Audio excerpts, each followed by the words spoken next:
Bonjour et bienvenue dans la météo des champs. Je suis Emmanuel Buisson, expert météo chez Winat.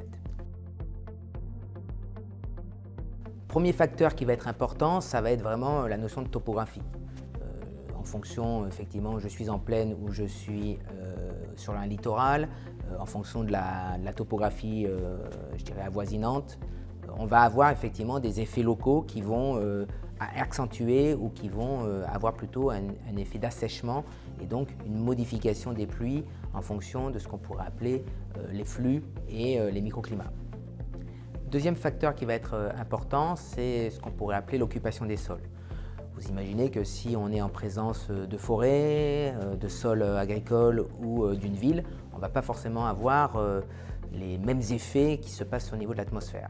Alors, on va avoir effectivement une modification en tout cas de l'intensité, voire des pluies, en fonction, par exemple, si on est au-dessus d'une ville et d'une grande ville avec son îlot chaleur urbain qui va amener un assèchement et une température plus importante que par exemple si on est au-dessus des forêts.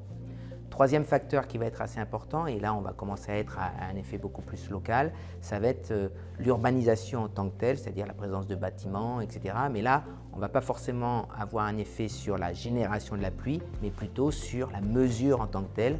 Imaginez, vous mettez votre pluviomètre pas très loin d'un bâtiment, vous allez obligatoirement avoir une mesure de la pluie qui va être faussée de par la présence de ces bâtiments.